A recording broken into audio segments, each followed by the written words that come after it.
Ella está mentalmente enferma, gritó mi madre en el tribunal. Me mantuve en silencio. La jueza la miró y preguntó, ¿de verdad no tiene idea de quién es ella? Su abogado se quedó helado. El rostro de mamá se puso pálido. ¿Espera el qué? Mi propia madre se levantó en el tribunal, me señaló y gritó que yo era mentalmente incompetente. No dije una palabra. Entonces la jueza se inclinó hacia adelante, le hizo una pregunta al abogado de mi madre y todo cambió. Mi madre no dudó. Se puso de pie en medio de la sala del tribunal, me señaló directamente y dijo alto y claro, ella es mentalmente incompetente. Siempre lo ha sido. La palabra incompetente cayó como un veredicto antes de que la jueza hubiera siquiera hablado. Yo estaba sentada en la mesa de la demandada en el Tribunal de Sucesiones del Condado de St. Clair. Mis manos estaban cruzadas pulcramente frente a mí, mi espalda recta, mis ojos fijos en un rasguño oscuro en la superficie de madera. No miré a mi madre. No miré a nadie. Había aprendido hacía mucho tiempo que la forma más rápida de perder el control era reaccionar. Murmullos de asombro recorrieron la sala. Alguien se movió incómodamente en la última fila. Un bolígrafo cayó al suelo con estrépito. Mi madre continuó. Es inestable.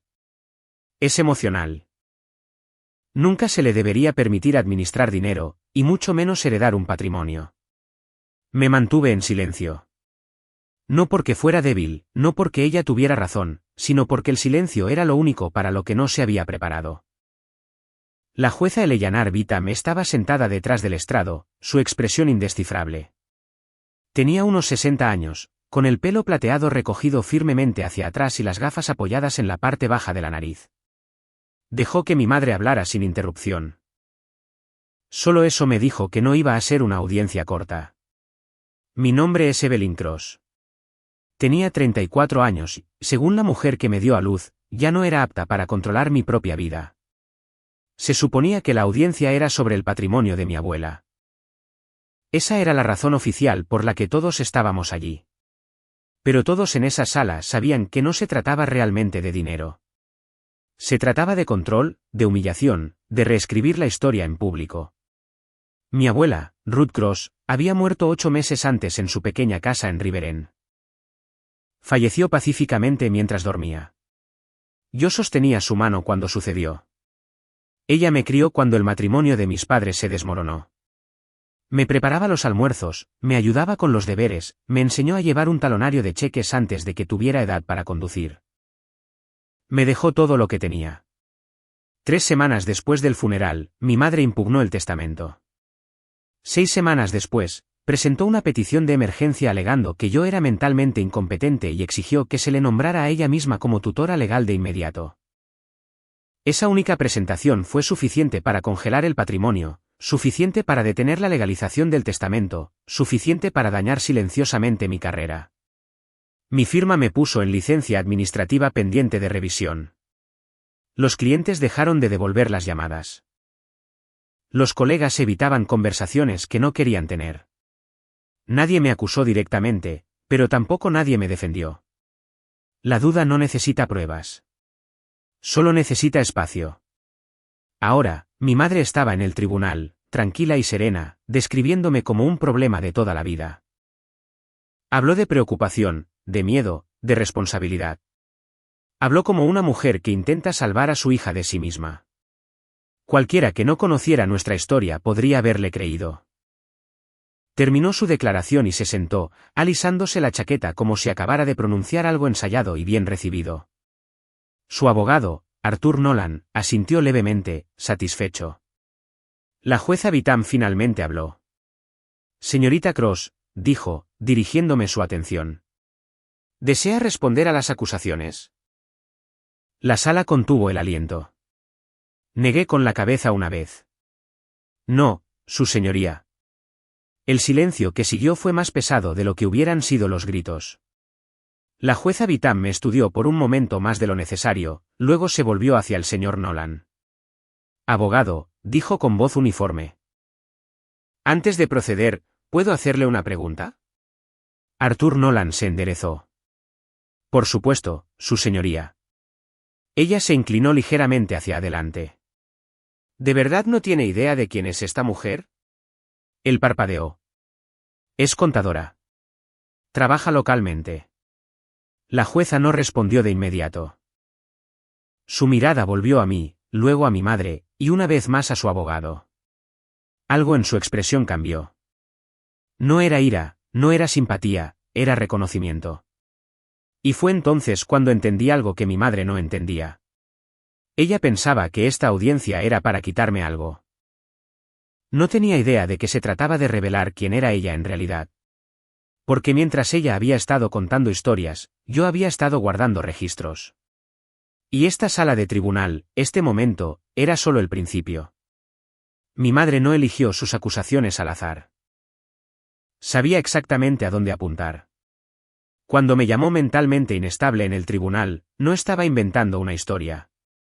Estaba recurriendo a algo real, algo antiguo, frágil y profundamente personal, algo que sabía que yo nunca querría que saliera a la luz. Porque una vez, hace mucho tiempo, yo había estado rota. Tenía 14 años cuando mis padres se divorciaron. No fue tranquilo, ni civilizado, ni mutuo. Fue explosivo. Peleas a gritos que traspasaban las paredes, puertas cerradas con tanta fuerza que hacían temblar las ventanas. Luego, una mañana, mi padre hizo una maleta y se fue del estado. 2 meses después, mi madre se volvió a casar. 3 meses después, dejó de llamarme su hija. No luchó por la custodia. No preguntó cómo estaba. No vino a los eventos escolares, ni a los cumpleaños, ni a las fiestas. Me convertí en una molestia que ella ya había dejado atrás.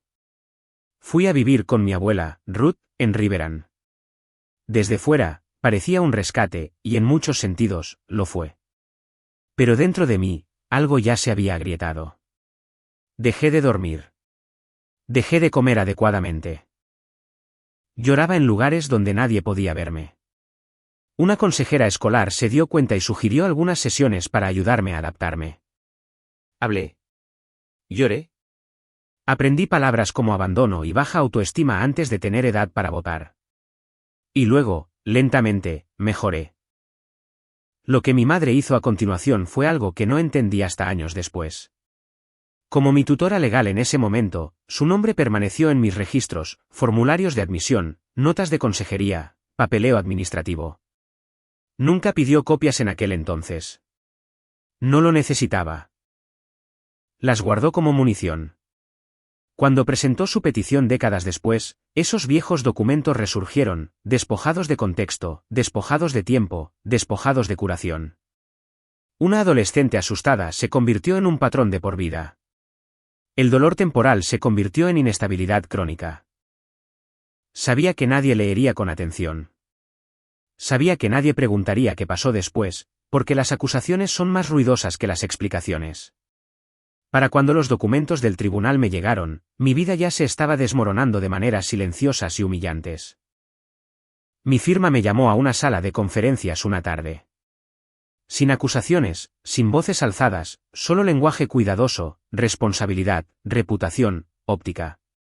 Me creyeron, dijeron, pero la creencia no era el problema. El riesgo lo era. No me despidieron.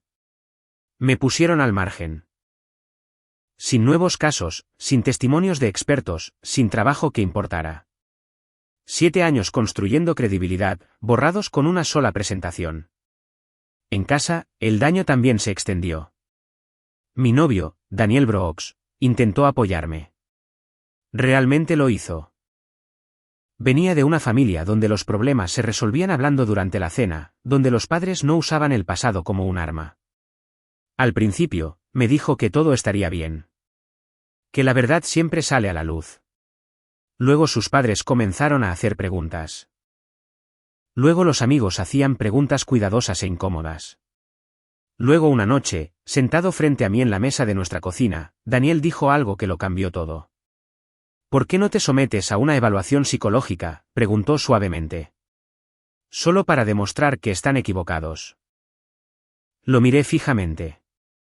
No porque no entendiera la lógica, sino porque entendía la implicación. Si aceptaba, validaba la acusación. Si me negaba, parecía culpable. Mi madre me había atrapado perfectamente. Esa noche, Daniel se fue después de nuestra primera discusión real.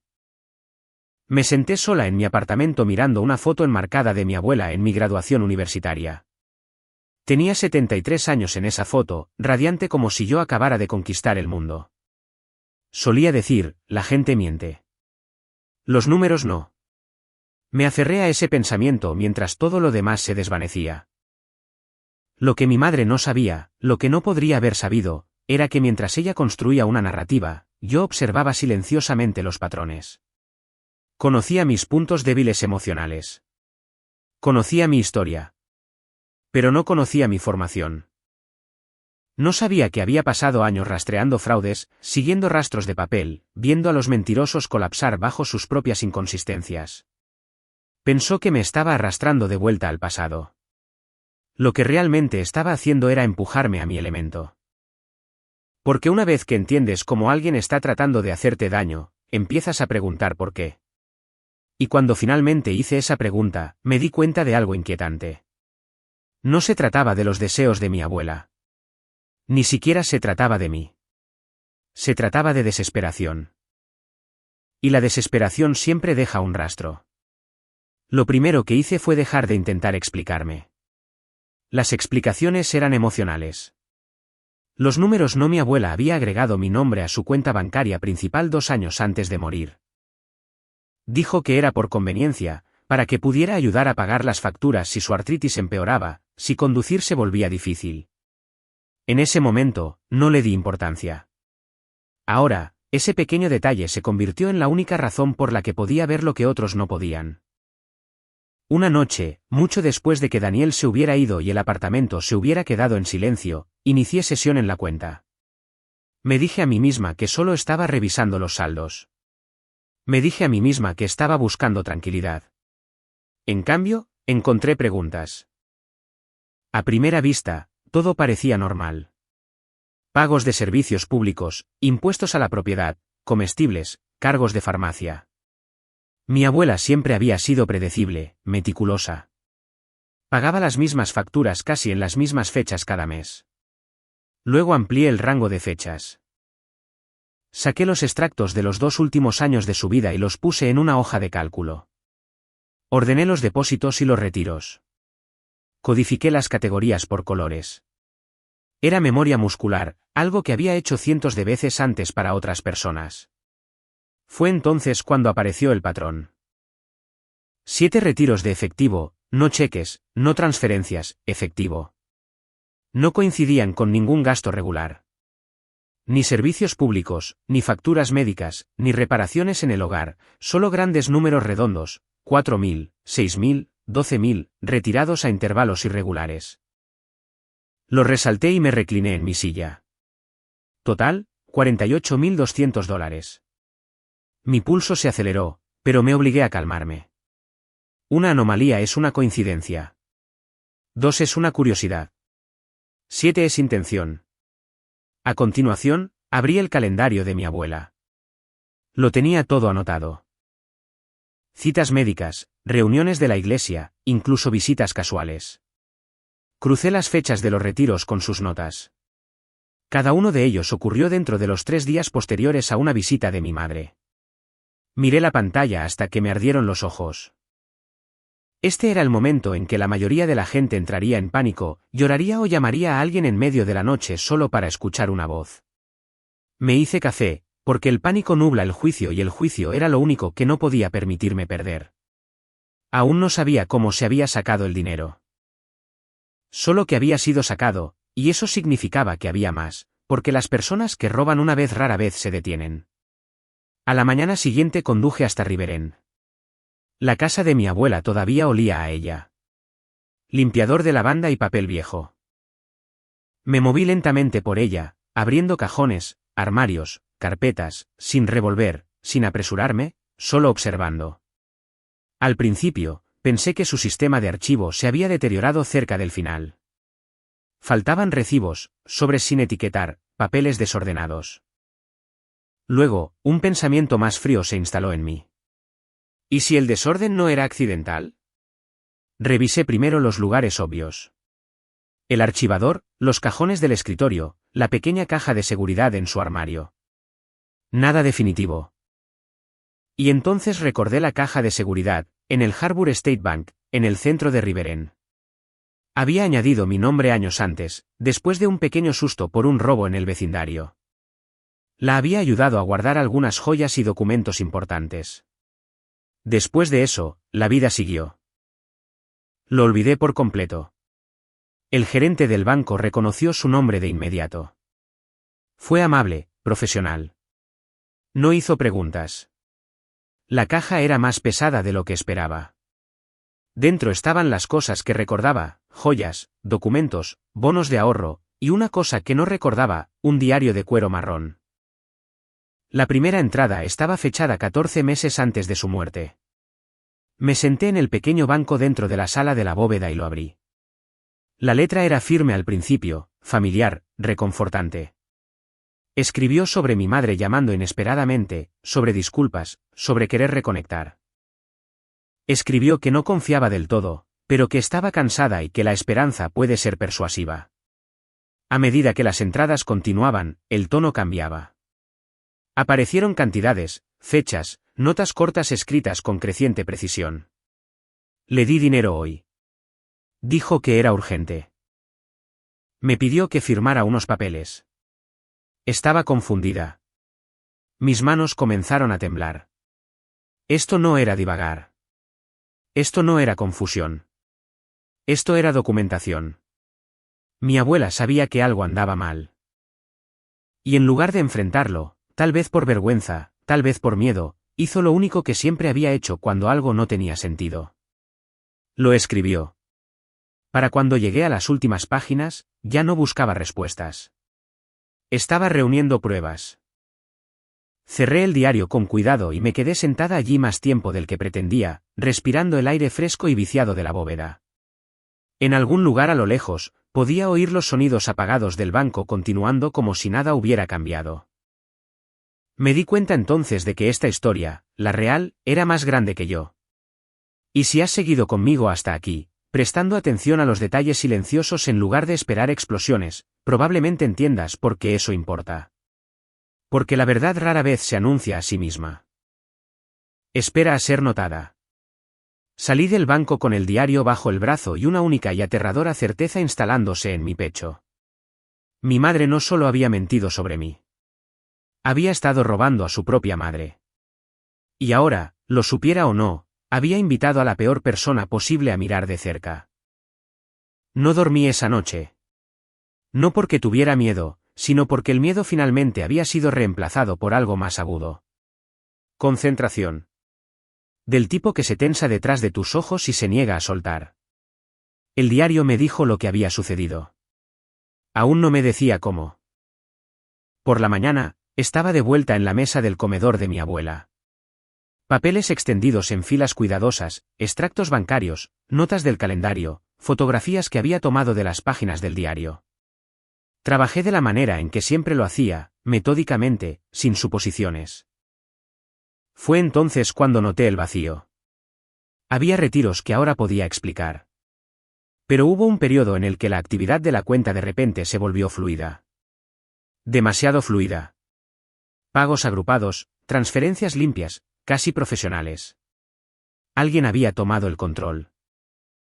Volví al Harbour State Bank antes del almuerzo y solicité copias de cada documento de autorización vinculado a las cuentas de mi abuela. Tardó más de lo habitual. Aprobaciones adicionales, una conversación silenciosa detrás de una oficina de cristal. Cuando la carpeta finalmente aterrizó frente a mí, sentí que una fría certeza se apoderaba de mí. Allí estaba, un poder notarial fechado 9 meses antes de la muerte de mi abuela, otorgando plena autoridad financiera a Margery Hall. A primera vista, parecía legítimo, formato correcto, lenguaje adecuado, una firma de aspecto familiar. Pero no miré primero las firmas. Miré la certificación notarial. El sello pertenecía a un notario llamado Calvin Moore. Conocía ese nombre, no personalmente, sino profesionalmente. Lo había visto antes en un contexto diferente, años atrás, en un caso que involucraba documentos presentados incorrectamente. Calvin Moore se había jubilado discretamente. Su comisión de notario había expirado más de 3 años antes. Revisé la fecha del documento de nuevo. El poder notarial había sido certificado después de su jubilación. Exhalé lentamente. Esto no era una zona gris. No era un tecnicismo. Esto era un delito grave. La firma podría haber sido real, firmada en un mal día, bajo presión por una mujer que confió en la persona equivocada. Pero la certificación notarial, eso fue fabricado. Alguien había tomado un sello viejo y lo había usado para dar a una autoridad ilegal una fuerza real. Escaneé el documento y se lo envié a mi abogada, Ellen Ward, con una sola línea. Esto no debería existir. Me llamó en 5 minutos. ¿De dónde sacaste esto?, preguntó. En el banco, dije. Ya está en el archivo. Se ha utilizado. Hubo una pausa. Luego, Evelyn, esto lo cambia todo. Tenía razón. Hasta ese momento, el caso de mi madre era cruel, pero civil, mentiras, manipulación, asesinato de la reputación. Este documento lo convirtió en criminal. Ellen me dijo que no confrontara a nadie. Ni a mi madre, ni a su abogado, ni al banco. Dijo que necesitábamos dejarles creer que su historia todavía estaba intacta. La gente que cree que está ganando, dijo, comete errores. Así que esperé. Y mientras esperaba, investigué más a fondo. Saqué los registros vinculados al poder notarial, las transacciones autorizadas bajo él, los cambios en el acceso a la cuenta, los patrones en los tiempos. El nombre de Leonard Hall, mi padrastro, seguía apareciendo, no como firmante, no como propietario, como destino. Los fondos se movían, las cuentas se vinculaban, transferencias a corto plazo que desaparecían rápidamente. No era solo mi madre. Nunca lo es. Esa tarde, Daniel vino discretamente, sin saber si era bienvenido. Le mostré el documento. Le mostré las fechas, el sello, la discrepancia. No interrumpió. No intentó arreglarlo. Simplemente se sentó allí, leyendo. Cuando levantó la vista, su voz era diferente. Pensaron que no te darías cuenta, dijo. Sí, respondí. Y pensaron que nadie me creería si lo hacía. Al día siguiente, Ellen presentó nuestra respuesta al tribunal. Fue intencionadamente aburrida. Negamos las acusaciones. Afirmamos mi competencia. Solicitamos una audiencia. Sin pruebas, sin contrademandas, sin fuegos artificiales. Quería que estuvieran relajados. 2 semanas después, se programó mi declaración jurada. Arthur Nolan hizo preguntas predecibles. Educación, empleo, historial de salud mental. Respondí con cuidado, mínimamente, con la verdad, pero sin contexto. Observé a mi madre en la pantalla de vídeo en la esquina. Su postura se suavizó, sus labios se curvaron ligeramente hacia arriba. Pensó que me estaba rindiendo. No tenía idea de que estaba documentando, porque mientras ellos se concentraban en demostrar que yo era inestable, no estaban vigilando sus propios pasos.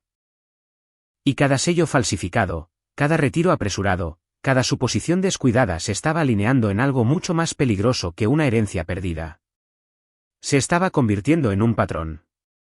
Y los patrones no solo cuentan historias, condenan. Hasta ese momento, había estado tratando a mi madre como el centro de todo. Su voz, sus acusaciones, su repentino interés en un dinero que no le había importado durante décadas. Pero una vez que puse todos los documentos frente a mí, registros bancarios, autorizaciones, registros de transferencias, comencé a ver lo que antes me había perdido. Mi madre era ruidosa. El verdadero trabajo había sido silencioso. El nombre de Leonard Hall aparecía una y otra vez. Nunca donde debería haber sido obvio. No en los archivos judiciales, no en el poder notarial, no como beneficiario. Siempre adyacente. Una cuenta vinculada aquí. Una transferencia a corto plazo allá. Fondos que pasaban y desaparecían antes de que alguien que mirara casualmente se diera cuenta. Leonard era mi padrastro, el hombre con el que mi madre se casó 3 meses después del divorcio de mis padres. El hombre que nunca me crió, nunca me llamó, nunca fingió que le importaba, pero siempre estaba allí, justo fuera del encuadre. Empecé con los registros públicos. Leonard poseía 3 pequeñas propiedades comerciales en la ciudad de St. Clair, o al menos solía hacerlo. En los últimos 4 años, 2 habían sido refinanciadas. Una había sido vendida discretamente. Habían aparecido embargos, y luego desaparecido. Los acreedores rotaban como un carrusel. No era un colapso. Era una lucha. La gente no empieza de repente a robar a su familia a menos que se les esté acabando el tiempo. Luego saqué los registros comerciales. Sus empresas cambiaron ligeramente de nombre a lo largo de los años. Nuevas sociedades de responsabilidad limitada, mismas direcciones, mismos números de teléfono, mismo contador, viejos trucos. Cuanto más profundizaba, más claro se volvía. Leonard no planeaba. Reaccionaba. Y cuando la presión aumentaba, buscaba personas vulnerables con acceso a dinero. Como una mujer mayor que quería creer que su hija había cambiado. Aún así, la sospecha no era suficiente. Necesitaba confirmación. Esa confirmación llegó en forma de una solicitud de mensaje que no esperaba. Phoebe Hall, la hija de Leonard de su primer matrimonio. Había presentado una declaración firmada apoyando la petición de mi madre, afirmando que yo siempre había parecido inestable e irresponsable. Según el expediente judicial, esa declaración tenía peso. Quería reunirse. Mi abogada se opuso de inmediato. Podría ser una trampa, dijo Ellen. Cualquier cosa que digas podría ser tergiversada. Tenía razón. Pero recordé algo de la declaración jurada. Cuando apareció el nombre de Leonard, Phoebe había apartado la vista de la cámara. No casualmente, no educadamente. Instintivamente. Acepté reunirme con ella en terreno neutral, una cafetería junto a la autopista entre Riverend y la ciudad. Pública, ordinaria, segura. Phoebe llegó temprano. Parecía más delgada que en su foto. ¿Cansada? Sus manos no paraban de moverse, revolviendo un café que no bebía, doblando servilletas, golpeando el borde de la mesa. No empezó con disculpas. Empezó con honestidad. Mi papá escribió esa declaración, dijo en voz baja. Me dijo que la firmara. Esperé. Dijo que solo era papeleo, continuó. Dijo que ni siquiera la verías. Le pregunté por qué había aceptado. Dudó. Luego se miró la muñeca, la tocó ligeramente, como si comprobara algo invisible. Dijo que se lo debía. Eso fue todo lo que necesitó decir. Phoebe me habló de la madre de Leonard, Elaine Hall. Había vivido en un centro de asistencia fuera del estado, tenía demencia real. Leonard tenía el poder notarial. Para cuando Elaine murió, su patrimonio estaba casi vacío. Leonard dijo que los costos de la atención se lo habían comido todo. Años después, Phoebe empezó a hacer preguntas. Los números no cuadraban. Cuando lo confrontó, la conversación terminó mal. No dio más detalles. No era necesario.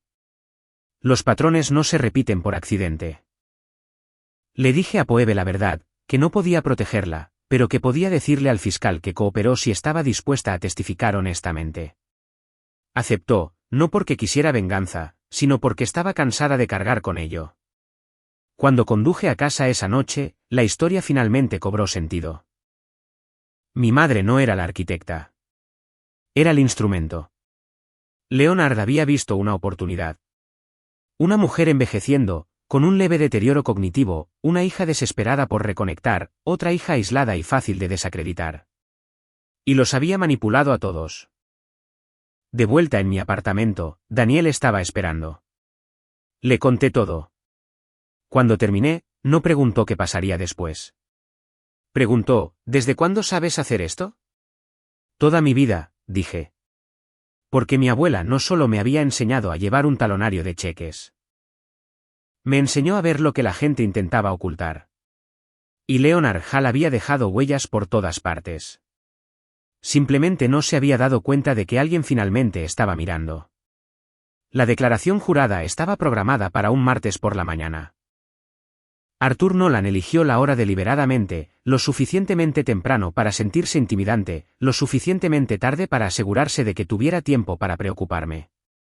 Lo presentó como algo rutinario, solo una oportunidad para aclarar algunas cosas antes de la audiencia. Eso estaba bien. La rutina era donde la gente bajaba la guardia. Llegué 10 minutos antes, vestida de manera sencilla. Sin chaqueta, sin joyas llamativas, nada que sugiriera confianza o autoridad. Quería lucir exactamente como mi madre esperaba que luciera. Pequeña, cansada, insegura. Apareció en la pantalla de vídeo unos minutos después, sentada junto a Leonard. No sonrió cuando me vio. No lo necesitaba. Pensaba que ya estaba ganando. Arthur Nolan comenzó con preguntas fáciles. Mi nombre, mi edad, mi educación. Tengo una licenciatura en contabilidad, dije. ¿Dónde estudió? En el estado. Él asintió, garabateó algo y continuó. Nunca preguntó qué hacía con ese título. Nunca preguntó cuánto tiempo llevaba ejerciendo. Nunca preguntó por qué me habían llamado como testigo en otros casos. Esa admisión importaría más tarde. Cuando preguntó sobre mi historial de salud mental, no me inmuté. Sí, dije. Vi a un consejero brevemente cuando era adolescente. ¿Por qué fue eso? Mis padres se divorciaron. ¿Cómo respondió a ese divorcio? Tuve dificultades temporalmente. No di más explicaciones. No contextualicé. No me defendí. Respondí como alguien que no tiene nada más que decir. Por el rabillo de la pantalla, vi cómo la postura de mi madre se relajaba. Leonard se reclinó en su silla. Phoebe, sentada más lejos, mantuvo los ojos en la mesa. Arthur lo intentó de nuevo. ¿Le han diagnosticado alguna vez una enfermedad mental? No. ¿Ha estado alguna vez hospitalizada? No. ¿La han declarado alguna vez no apta para administrar sus propios asuntos? No. Cada respuesta era limpia, aburrida, sin emociones. Podía sentir que la sala perdía interés en mí. Ese era el objetivo. La gente subestima lo que no exige atención. 2 horas después, Arthur concluyó la declaración con una sonrisa educada. Me agradeció mi cooperación. Dijo que veríamos qué pensaba la jueza. Cuando la llamada terminó, exhalé por primera vez en toda la mañana. Ellen me miró con atención. Creen que te estás rindiendo, dijo. Lo sé, respondí. Por eso caerán directamente en la trampa. Durante las siguientes 2 semanas, no hicimos nada que pareciera agresivo. Ni mociones, ni acusaciones, ni revelaciones repentinas. Dejamos que el silencio hiciera el trabajo. Mientras tanto, Ellen envió discretamente la certificación notarial falsificada al fiscal del distrito. No presionó. No dramatizó. Simplemente les pidió que echaran un vistazo. Lo hicieron. No sabía cuán rápido se estaban moviendo. No lo necesitaba. Confiaba en el proceso de la misma manera que mi abuela confiaba en sus libros de contabilidad. Lentamente, pacientemente, con pruebas.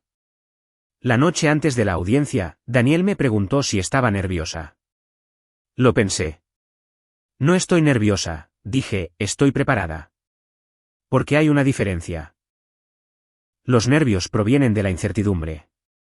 La preparación proviene de la preparación. Esa noche, conduje hasta Riveren por última vez. No entré en la casa. Simplemente me senté en el coche, aparcada al otro lado de la calle, recordando cómo mi abuela solía sentarse en el porche con una taza de café cada domingo por la mañana, llevando su talonario de cheques a mano. Nunca se apresuraba. Siempre verificaba 2 veces. Comprendí entonces que no solo me había dejado dinero. Me había dejado un método. A la mañana siguiente, la sala del tribunal se llenó rápidamente, no de espectadores, sino de tensión. La gente siente cuando algo está a punto de romperse, incluso si no saben por qué. Mi madre llegó tarde, confiada. Leonard la siguió, sereno. Arthur barajaba papeles como un hombre que creía saber el final. Me senté en silencio junto a Ellen. Si alguna vez te has preguntado por qué algunas historias se desarrollan lentamente, por qué los detalles importan, por qué el silencio puede ser más ruidoso que las acusaciones, es porque momentos como este no se anuncian, se revelan. Y si has estado siguiendo de cerca, notando los pequeños cambios en lugar de esperar fuegos artificiales, ya sabes lo que viene a continuación. Porque la jueza aún no había hecho su pregunta, y una vez que lo hiciera, no habría vuelta atrás. Las salas de tribunal tienen su propio ritmo. La mayoría de la gente no lo nota. Se centran en los argumentos, las voces alzadas, el arrebato ocasional. Pero cuando has pasado suficiente tiempo en ellas, aprendes que los verdaderos puntos de inflexión son silenciosos. Llegan en la pausa entre frases, en la forma en que un juez deja de tomar notas, en una pregunta formulada con demasiada calma. La audiencia comenzó exactamente como Arthur Nolan esperaba. Se puso de pie, se abotonó la chaqueta y se lanzó a una narrativa pulida sobre una madre preocupada que intentaba proteger un patrimonio vulnerable. Habló de distancia, de arrepentimiento, de una hija que había luchado emocionalmente durante la mayor parte de su vida. Mi madre asentía en los momentos adecuados. Leonard mantenía las manos cruzadas, los ojos bajos, en una estudiada contención. Arthur nunca me miró mientras hablaba. No lo necesitaba. En su versión de la historia, yo ya era un objeto, no una persona. Cuando terminó, la sala se sintió extrañamente ligera, como si todos se hubieran convencido de que la parte más difícil había terminado. La jueza Eleanor Vitam permaneció en silencio durante varios segundos. Pasó una página en el expediente, se ajustó las gafas, levantó la vista. Sus ojos se dirigieron a Arthur. «Abogado», dijo. «Antes de continuar, necesito preguntarle algo». Arthur se enderezó, confiado. «Sí, su señoría». Ella se inclinó ligeramente hacia adelante, no agresivamente, no teatralmente, solo lo suficiente para cambiar el aire en la sala. ¿De verdad no tiene idea de quién es esta mujer? Arthur parpadeó. No estoy seguro de entender, dijo con cuidado. La jueza Vitam dirigió su mirada hacia mí durante medio segundo, lo suficiente para registrar reconocimiento, y luego de vuelta a él. La mujer a la que su cliente me pide que declare mentalmente incompetente, continuó. ¿Sabe algo sobre su historial profesional? Arthur miró sus notas. Es contadora, dijo. Trabaja localmente. La jueza no respondió de inmediato. Ese silencio se alargó. 5 segundos. 10.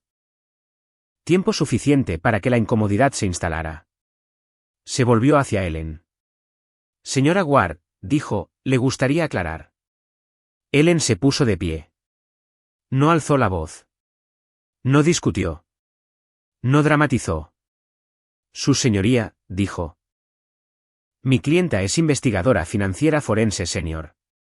Se especializa en explotación financiera de personas mayores.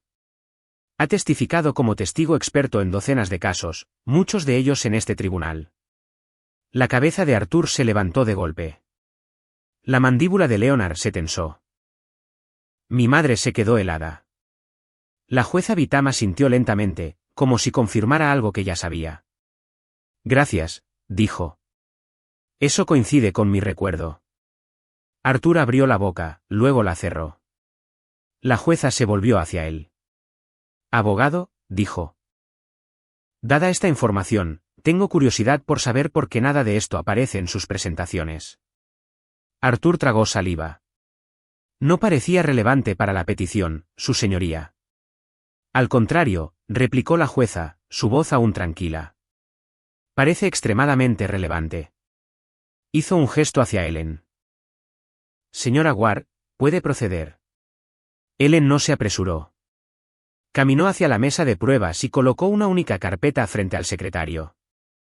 Se distribuyeron copias a la jueza, a Arthur, a mi madre. Ellen comenzó con los registros bancarios, fechas, cantidades, patrones. Guió al tribunal a través de cada retiro, 7 en total, cada uno ocurrido a los pocos días de las visitas documentadas de mi madre a Ruth Cross. No acusó. No especuló. Dejó que los números hablaran. El rostro de Arthur cambió mientras seguía la explicación. Se inclinó más cerca de los documentos, pasó las páginas más rápido. Ellen pasó al poder notarial. Resaltó la certificación notarial, el nombre, la fecha. Luego presentó pruebas de la jubilación del notario. La sala se quedó en silencio. Leonard miraba al frente. Mi madre negó con la cabeza bruscamente una vez, como si la negación por sí sola pudiera deshacer la tinta y el papel. Ellen no había terminado. Presentó el diario. Se leyeron extractos en voz alta, con cuidado, con respeto. Las palabras de mi abuela, conservadas exactamente como las había escrito. Confusión, vergüenza, miedo, documentación. Observé el rostro de mi madre cambiar, no con culpa, sino con indignación. No por lo que había hecho, sino por haber sido expuesta. Ellen concluyó resumiendo el patrón más allá de este patrimonio. Las similitudes, las preguntas sin respuesta, las remisiones ya en marcha. Se sentó. La jueza Vitam se quitó las gafas y las colocó en el estrado. Miró a Arthur. ¿Tiene una respuesta? Arthur se levantó lentamente. Su voz era más débil ahora. Su señoría, dijo. Solicitaríamos un breve receso para consultar con nuestra clienta. La jueza asintió una vez. Concedido. Mientras Arthur se inclinaba hacia mi madre y susurraba con urgencia, ella finalmente me miró de verdad por primera vez en 19 años. No sonreí. No aparté la mirada. Solo esperé, porque la pregunta ya se había hecho y lo había cambiado todo. El receso duró exactamente 12 minutos. Lo sé porque los conté uno por uno. Arthur Nolan se inclinó cerca de mi madre, susurrando rápidamente, su confianza desaparecida, su voz aguda por la urgencia. Leonard no dijo nada. Miraba al frente, con la mandíbula apretada, los ojos desenfocados, como un hombre que ya había calculado sus pérdidas y estaba decidiendo cuáles podría sobrevivir. Phoebe estaba sentada en el extremo del banco, con las manos cruzadas en el regazo, inmóvil. Cuando se reanudó la sesión, Arthur se puso de pie. Su señoría, dijo, carraspeando. Después de consultar con mi clienta, nos gustaría retirar la petición. Una onda recorrió la sala. No de sorpresa, de alivio. Del tipo que llega cuando la gente piensa que algo desagradable se ha resuelto limpiamente. La jueza Vitam no lo compartió. Miró a Arthur durante un largo momento, luego negó con la cabeza una vez. No, dijo con calma. Eso no va a suceder. Arthur parpadeó. Su señoría, dadas las pruebas presentadas. La jueza continuó, este tribunal no está preparado para simplemente permitir que este asunto desaparezca. Lo que comenzó como una petición de sucesión ahora plantea serias preocupaciones de explotación financiera y fraude. Mi madre abrió la boca. La jueza Vitam levantó una mano. Señora Hall, ya ha hablado suficiente por hoy. El silencio cayó, denso, final. La jueza comenzó a enumerar acciones. Su voz medida, precisa. La petición fue denegada con perjuicio. Las pruebas serían remitidas a la oficina del fiscal del distrito. Se enviarían copias a las autoridades federales para una revisión adicional. Cada frase aterrizaba como una puerta que se cierra. Arthur no dijo nada. Leonard finalmente se movió en su asiento. Un movimiento sutil que parecía casi de resignación. Mi madre se quedó sentada, congelada, con las manos apretadas en su regazo, los ojos muy abiertos, no de miedo, sino de incredulidad. Había venido aquí esperando control. Se iba con consecuencias. La jueza Vitam terminó, firmó la orden y me miró directamente.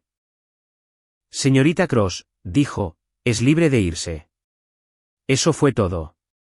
Sin golpe de mazo, sin gritos, sin confrontación dramática, solo papel, tinta y finalidad. Fuera de la sala del tribunal, el aire se sentía diferente, más ligero, como la presión que se libera después de meses de contención. Daniel estaba esperando en el pasillo. Cuando vio mi cara, no preguntó qué había pasado. Lo sabía. Ellen se apartó para hacer una llamada telefónica. Solo capté fragmentos de sus palabras. Sí, ya he enviado exactamente lo que discutimos. Arthur pasó junto a nosotros sin mirarme a los ojos. Leonard lo siguió, con los hombros rígidos, la mirada fija al frente. Mi madre se quedó atrás, desorientada, agarrando su bolso como si pudiera anclarla a la realidad. Phoebe se detuvo. Me miró una vez, solo una vez. Luego asintió. 3 días después, sonó mi teléfono. Señorita Cross, dijo la voz. Soy la agente especial Laura Mendes. No perdió el tiempo. Me dijo que habían revisado los materiales, que los patrones se extendían más atrás de lo que yo me había dado cuenta. Que el historial financiero de Leonard Hall planteaba preocupaciones significativas. Se mueven más rápido cuando el papeleo está limpio, dijo. El suyo está muy limpio. En una semana, se emitieron citaciones judiciales. En 2, las cuentas fueron congeladas. En 3, se realizaron arrestos. Cargos federales, fraude electrónico, fraude postal, explotación financiera de un adulto vulnerable. La acusación formal tenía 18 páginas. Leonard fue detenido primero. Mi madre lo siguió horas después. Su casa fue registrada. Documentos incautados, discos duros recogidos. Phoebe cooperó plenamente. Testificó. Entregó registros. Respondió preguntas que había guardado durante años. El juicio tuvo lugar meses después. No asistí a la mayor parte. No lo necesitaba. Ya había hecho mi parte. Cuando llegó el veredicto, estaba en mi escritorio. Culpables de todos los cargos. Mi madre recibió 5 años. Leonard recibió más. Se ordenó la restitución, se incautaron activos, se liquidaron propiedades, todo lo construido sobre dinero robado se deshizo exactamente como siempre sucede, silenciosamente, a fondo y sin piedad. El patrimonio de mi abuela finalmente se resolvió ese verano. Me quedé con la casa en Riveren. Algunas cosas no están destinadas a ser vendidas. Los domingos, Daniel y yo a veces nos sentamos en el porche con café. Yo traigo mi portátil. Él trae un libro. El mundo se mueve lentamente allí, como le gustaba a mi abuela. Mi firma me readmitió la semana después de la audiencia. Mi primer caso de vuelta involucró a una mujer mayor cuyo sobrino le había quitado casi $90,000 de su cuenta de jubilación. Lo recuperamos todo. La gente piensa que la justicia es ruidosa. Piensan que se anuncia a sí misma. No es así. La justicia funciona de la manera en que mi abuela me enseñó a vivir. Con cuidado, con paciencia, un registro a la vez. La parte más difícil llegó después de que todo terminó. No los arrestos, no el veredicto, ni siquiera la sentencia. Fue el silencio. Cuando el ruido cesó, cuando la historia terminó, cuando ya no quedaba nada que demostrar, me vi obligada a sentarme con lo que quedaba. Y lo que quedaba era una verdad que mi madre nunca había entendido sobre mí, sobre mi abuela, sobre el silencio mismo. La gente asume que el silencio significa debilidad. Piensan que la voz más fuerte pertenece a la persona más fuerte en la habitación. Mi madre creía eso. Creía que si hablaba primero, hablaba más tiempo, hablaba con suficiente certeza, el mundo se organizaría en torno a su versión de los hechos. Siempre había vivido de esa manera. Cuando mi padre se fue, llenó la casa de ruido, discusiones, acusaciones, declaraciones. Cuando se volvió a casar, anunció su nueva vida como si el volumen por sí solo pudiera borrar la antigua. Y cuando vino por la herencia, hizo lo mismo. Llenó los archivos judiciales con palabras.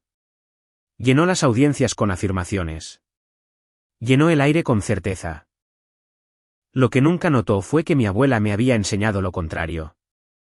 Ruth Cross creía en la contención. Creía que la verdad no necesitaba ser ruidosa si era precisa. Que los registros importaban más que las explicaciones, que la paciencia superaba a la fuerza.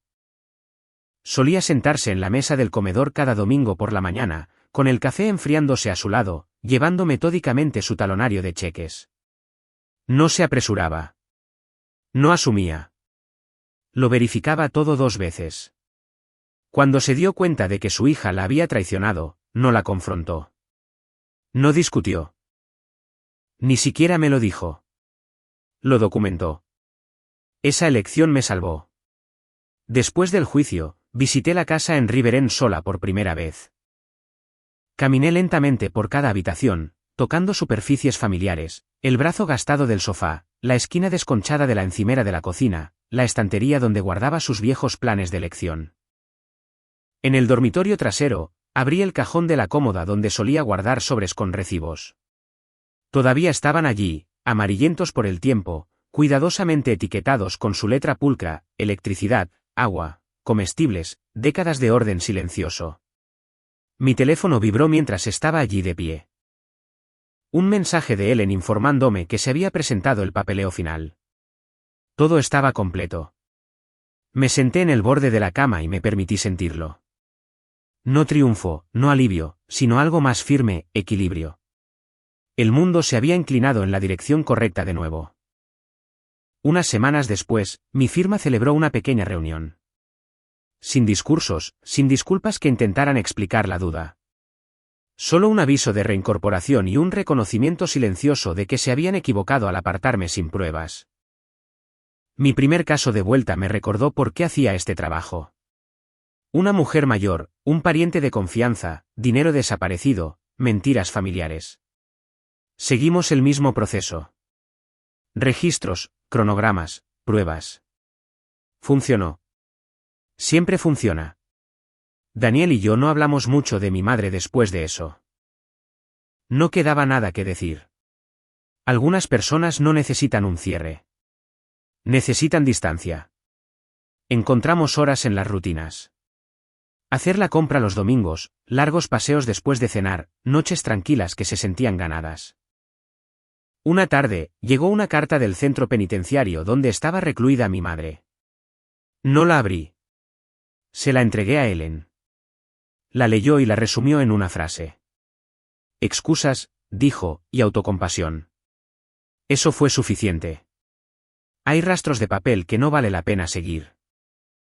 Conservé el diario de mi abuela, pero ya no como prueba. Lo guardo porque es su voz. Porque me recuerda que la fuerza no siempre se parece a la confrontación. A veces se parece a la preparación. A veces se parece a la espera. Mi madre pensó que era débil porque no luché contra ella de inmediato. Pensó que estaba rota porque no le grité. Pensó que colapsaría bajo presión porque eso es lo que ella habría hecho. Lo que nunca entendió fue que no fui criada por ella. Fui criada por una mujer que conocía el poder de la certeza silenciosa.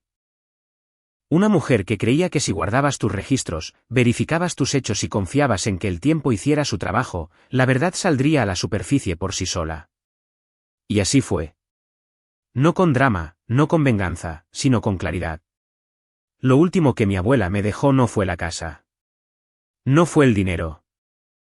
Ni siquiera fue el diario que me había salvado. Fue perspectiva. Meses después de la sentencia, la vida se asentó en algo estable. No perfecto, no dramático, simplemente honesto. El tipo de calma que no se siente vacía. Se siente ganada. Una tarde a principios de octubre, Daniel me preguntó si quería salir a cenar. Nada especial, dijo. Solo un lugar familiar. Terminamos en un pequeño restaurante de cadena a las afueras de la ciudad. El tipo de lugar que la gente subestima. Vino barato, palitos de pan interminables, iluminación suave que oculta los defectos en lugar de resaltarlos. Era donde habíamos tenido nuestra primera cita años antes. A mitad de la comida, Daniel metió la mano en el bolsillo de su chaqueta. No dio un discurso. No se arrodilló de inmediato. Simplemente me miró y dijo, creo que ya hemos demostrado que podemos sobrevivir a las peores partes. Me gustaría hacer el resto contigo. Cuando abrió la caja, sentí algo cálido instalarse en mi pecho. No sorpresa, reconocimiento. A mi abuela le habría gustado. Siempre decía que necesitaba a alguien estable, alguien que no confundiera el caos con la pasión, alguien que no desapareciera cuando las cosas se pusieran incómodas. Dije que sí. No lo publicamos en línea. No lo anunciamos a los 4 vientos. Se lo dijimos a la gente lentamente, una conversación a la vez, de la manera en que las cosas buenas merecen ser compartidas. Unas semanas después, pasé otro fin de semana en Riveren. Limpié las últimas cajas del ático. Viejos planes de lección, fotografías, decoraciones navideñas envueltas en periódicos de hace décadas. En el fondo de una caja, encontré un pequeño sobre. Dentro había una sola tarjeta de índice, con la letra de mi abuela. Decía, si estás leyendo esto, significa que confiaste en ti misma. Me senté en el suelo del ático y reí entre lágrimas porque tenía razón. Confiar en mí misma había sido la parte más difícil. No la investigación, no el tribunal, ni siquiera permanecer en silencio mientras mi propia madre intentaba borrarme. Fue confiar en que no necesitaba apresurarme, que no necesitaba explicarlo todo a todo el mundo. Que la verdad no requería una actuación. La casa en River End sigue siendo mía. Vamos allí algunos fines de semana cuando el mundo se siente demasiado ruidoso. Daniel lee en el porche. Yo trabajo en la mesa del comedor donde solía sentarse mi abuela. Café a mi lado, hojas de cálculo abiertas. No porque tenga que hacerlo, sino porque se siente como en casa. Mi trabajo continúa. Siempre hay nuevos casos, nuevas familias, nuevas versiones de la misma vieja historia, alguien vulnerable, alguien de confianza, alguien que piensa que nadie está prestando atención. Se equivocan. A veces la gente me pregunta cómo mantuve la calma durante todo, cómo no me perdí en la ira, cómo no me desmoroné cuando las acusaciones vinieron de mi propia madre. Les digo la verdad. No mantuve la calma porque era fuerte. Mantuve la calma porque estaba preparada. Porque fui criada por una mujer que creía en los recibos, en los cronogramas y en escribir las cosas incluso cuando dolía, especialmente cuando dolía. Mi madre pensó que el silencio significaba debilidad. Pensó que la paciencia significaba rendición. Pensó que el volumen podía reemplazar la verdad. Se equivocó. El silencio puede ser estrategia. La paciencia puede ser poder. Y la verdad real, no necesita defensa. Solo necesita espacio para ser vista. Si seguiste esta historia desde el principio, quedándote con los momentos silenciosos en lugar de esperar solo los ruidosos, entonces ya entiendes que algunas historias no están destinadas a sorprender. Están destinadas a recordarte que la gente cuidadosa todavía gana. Y que a veces lo más poderoso que puedes heredar no es dinero en absoluto. Es saber exactamente quién eres, incluso cuando alguien más intenta decirle al mundo que no lo eres.